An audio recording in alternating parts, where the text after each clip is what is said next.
Hi, I'm Mara Webster with In Creative Company, and thank you so much for joining us for one of our talks today. I'm so thrilled today to be joined by the wonderful Darby Stanchfield to talk all about the Netflix series Locke Key. And I wanted to jump back to talking about your initial character development because, it sounds like you and the showrunners had this idea of who she was as a character that was going to be very different to the comics and to the From the book. comic book. Yeah, Yes. that moment where I think was a description in one of the books that described her as kind of being irreparably tragic or something, because of all of the Yeah. trauma that she carries as a character. And even just looking at that singular line, how did that really shape a lot of the foundation to then build the layers and textures into her as a character at the beginning? Well, yeah, it's a good question. Even the illustrations in the comic book series, in the graphic novels, Nina, I mean, she looks so physically different from me. She's got jet black hair. She's very voluptuous. She's got a leg brace because she was shot when Rendell was murdered. She was also raped. It's not very clear, but you see the remnants of that. And she is holding a wine glass the whole time throughout the comic book series. She's almost always inebriated. So just in terms of the Netflix series, Carlton Cuse and Meredith Averill, we're meeting Nina in it's a different tone. The show is going to be a different tone. They also, the graphic novels are really horror. It's a real horror genre, and we have light touches of that in season 2, but in season 1 there was very little bit of that. It's mostly fantasy, thriller, suspense, this murder mystery. And so we talked about just, they liked what I did in an initial taping of Nina Locke, and they said just build on that and use your instincts. So I really couldn't base too much of it off the graphic novels. I use the graphic novels just in terms of familiarizing myself with this world because it's such a specific world, just like Lord of the Rings is or Harry Potter. There's this special kind of like terminology and magic that happens in this world of Lock and Key. But for me, building Nina was really conversations with the showrunners, and then really specifically my relationship with the actors playing the 3 Locke kids and the actor who played Rendell Locke. So Connor Jessup, Amelia Jones, Jackson Robert Scott, Bill Heck. They sort of anchored me in, and I've done this on other roles, but really specifically because this was a family, I really took time initially to get to know all 4 of them, even if it was just through text or like send me a playlist that you like, or how do you work as an actor, even, and with the kids, really just spending some time with them each and getting to know sort of, and they're all very different human beings.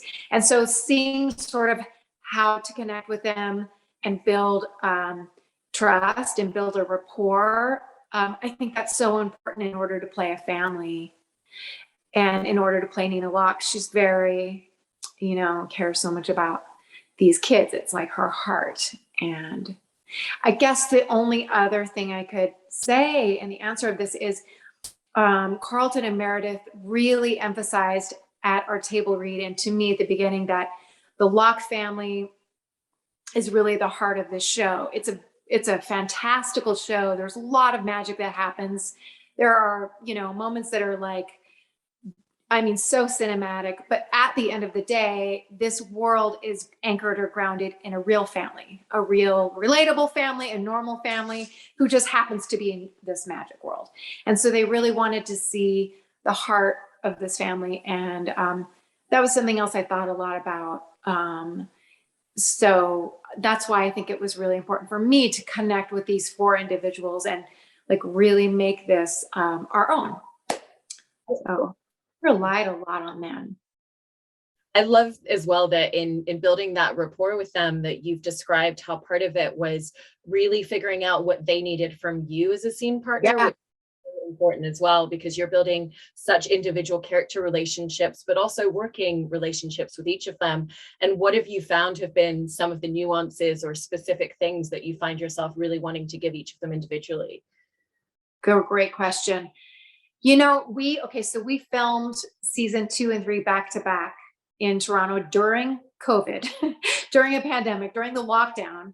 And Toronto, Canada, it was really, really, we were way behind the US in terms of opening back up. So we were really in a year, almost an entire year of like a lockdown situation. And we were in this production bubble. Our crew was amazing. I mean, even the actors, everybody was responsible. We really just stayed a unit. But when we weren't filming, we were sort of self quarantining, self isolating in a real way. So that has an effect on people and the way that we all connected and how we all dealt with that time period. I mean, we're still in it, but we're sort of coming out. That had an effect, I think. Also, listen, Jackson Robert Scott, when we started, he had just turned 9. And when we finished season 3, he turned 13. So it was like a real big part of his childhood, really becoming a preteen and then a teenager at the end.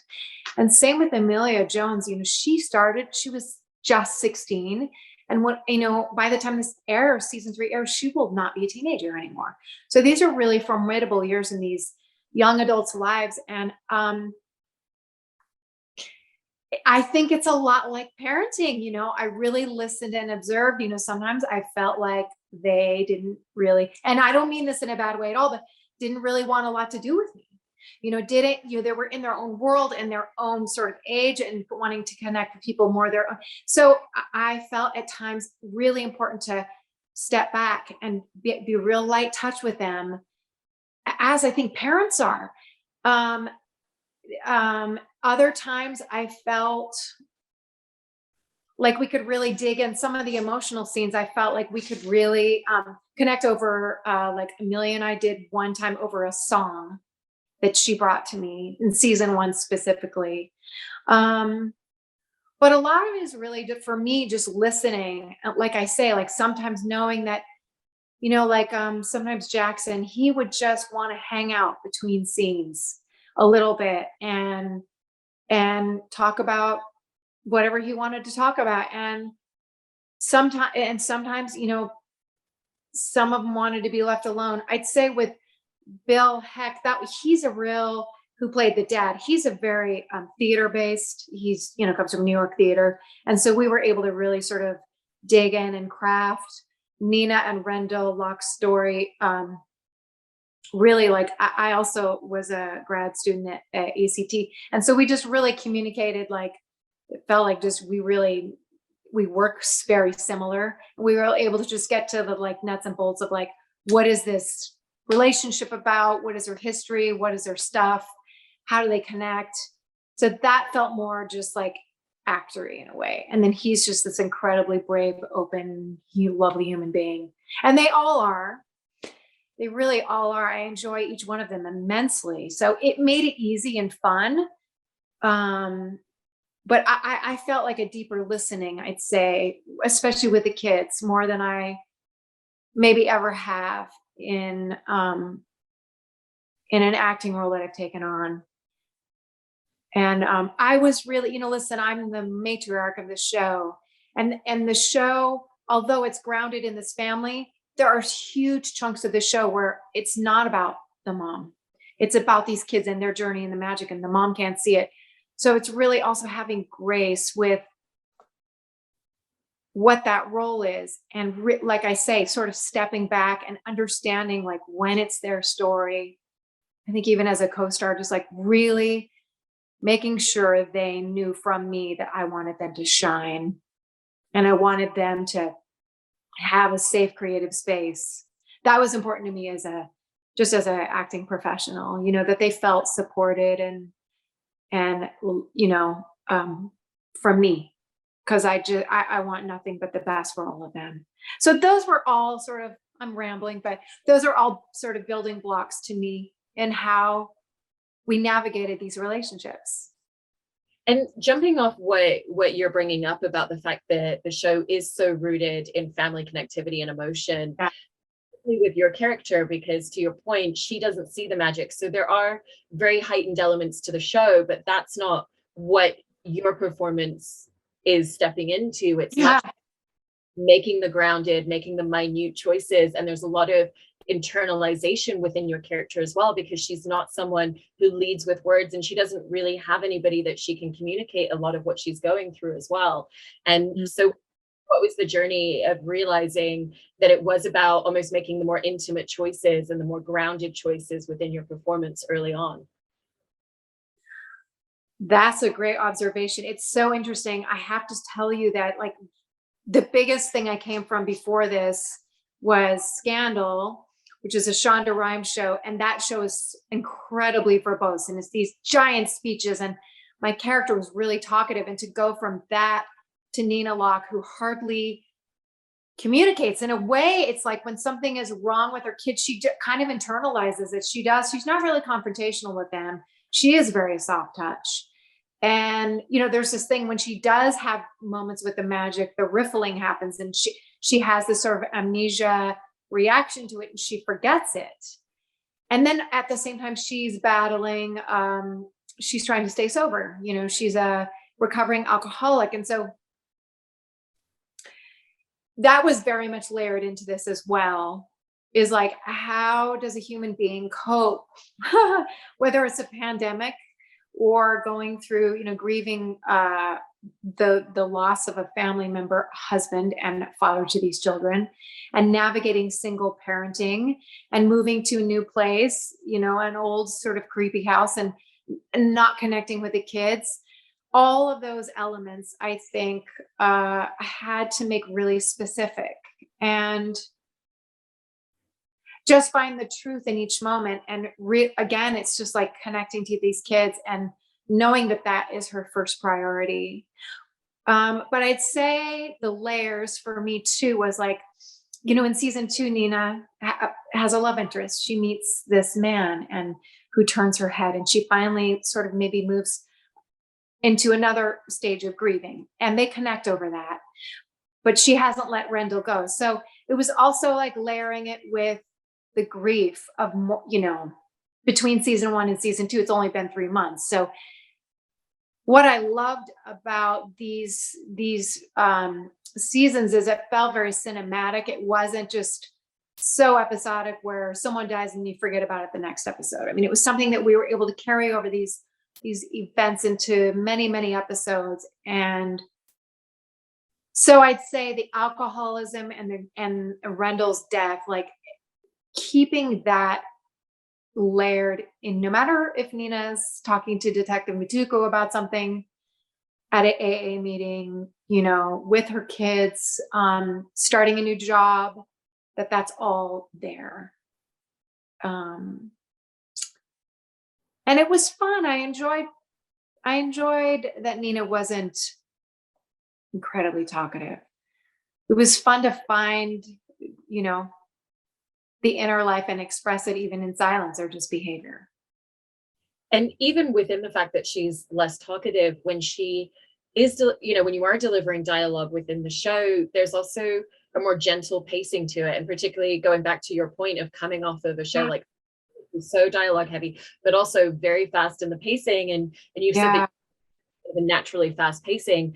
And what was the point at which you realized that you really needed to be able to take that and really slow it down and create a very gradual? From the moment we started this, actually, particularly in season 1, there is a point where Nina Locke falls off the wagon. She starts drinking again, and she's a functioning alcoholic because. And so that's different than just getting smashed, getting super inebriated. But, that's a different kind of drunk than someone who can handle their liquor and sort of, it's a different thing than a functioning and also hiding it from her kids. So it's a very subtle thing. But I knew, especially going into this territory, that it had to be slowed down. And the director at the time, Dawn Wilkinson, I said to her, listen, Scandal, she had seen the show. And I said, you have to keep an eye on that for help me. Like, I'm going to keep an eye on it. But if anything feels rushed, and, as we're talking, you can see that I have a naturally fast rhythm as well in my thought process and my speech. And so that was something I felt like I always had to, from the start. It was something I was aware of, that I had this, also after doing it for 7 years, 10, we shot Scandal 10 months out of this year. So it just became ingrained, and a lot of things helped. That house helped, the giant spaces, the shoes, the mom clothes.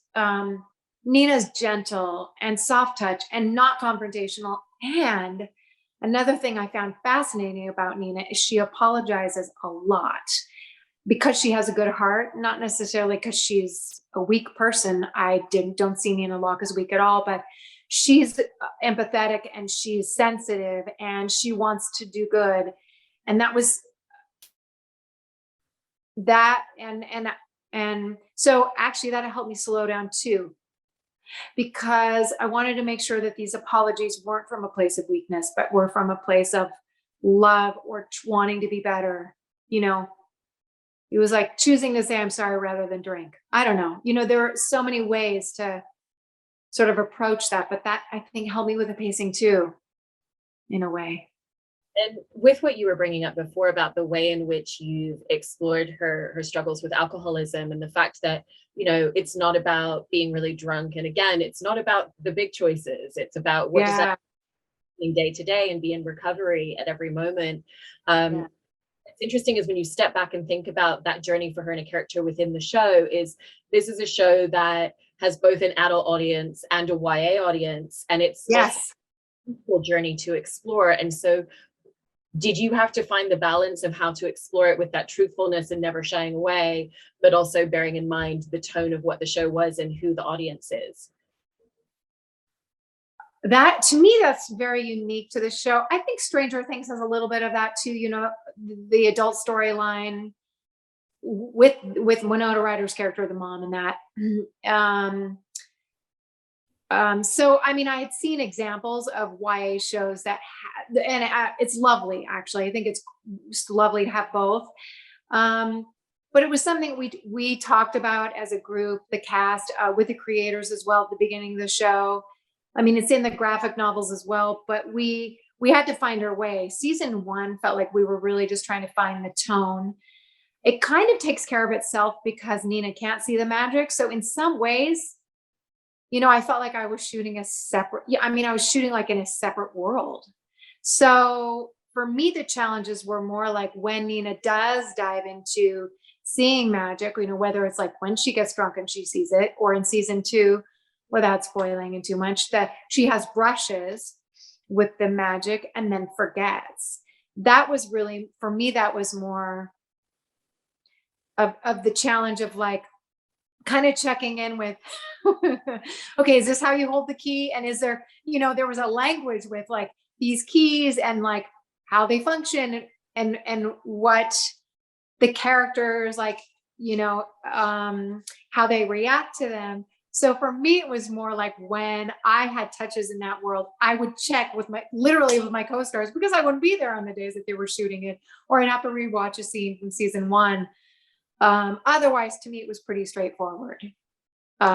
With Nina Locke's world and sort of the adult, there's that really murder mystery. She's sort of trying to figure out the mysterious murder of her husband in season 1, and then it sort of carries over into season 2, starts to carry over into season 2 as her doubts come back up.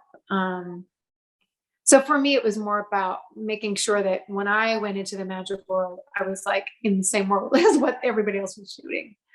Yeah. And touches of magic, and within that world, and the fact that she does have that amnesia, as you described it, where she just completely forgets it instantaneously.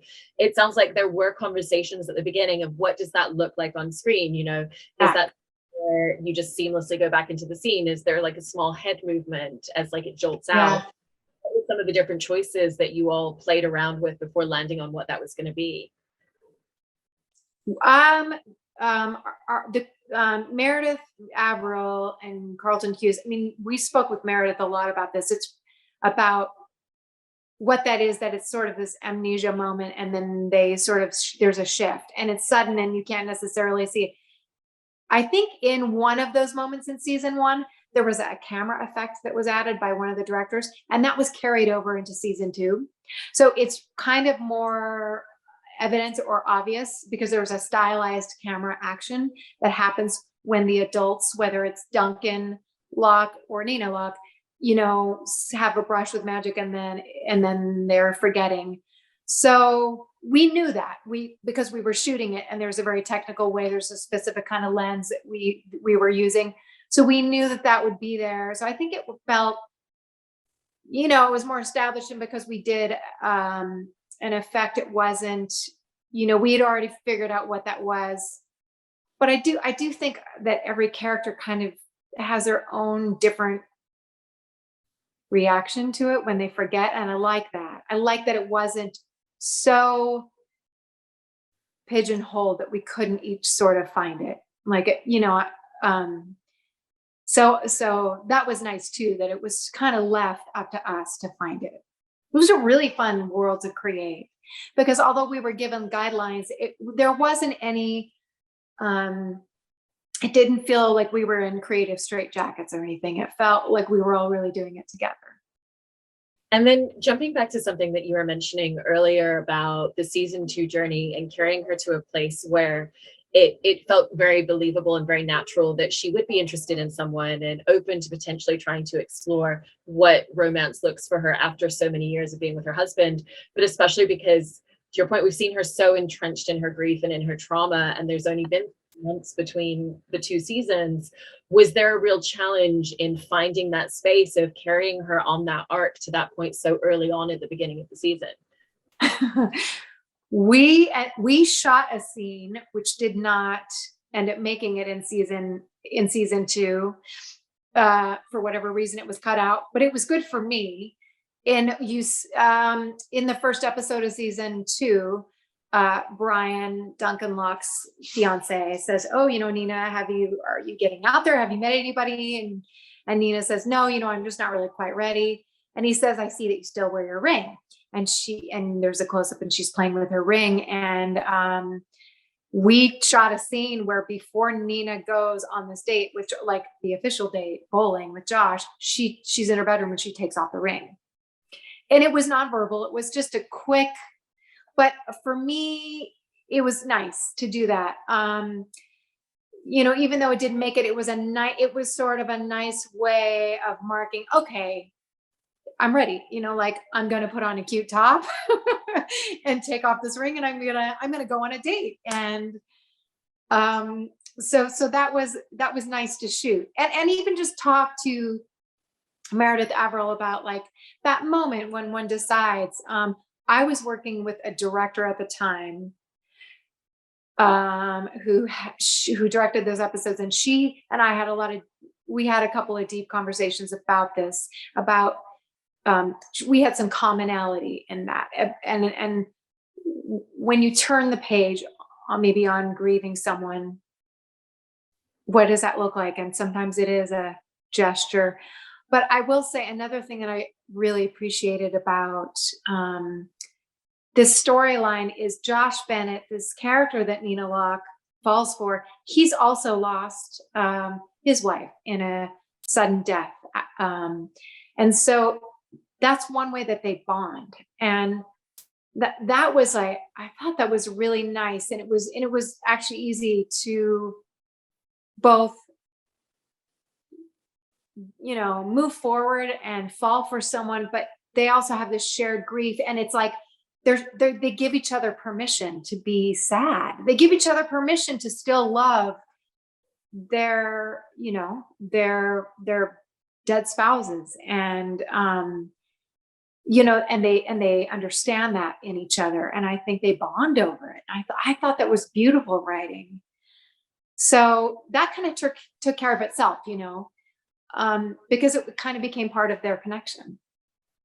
I feel like everything that you're describing in terms of her character is exactly why the show resonates with that emotional reverence, because every choice comes back to that. And I'm so excited to see what you guys have filmed for season 3 when it comes out. Thank you so much, Darby.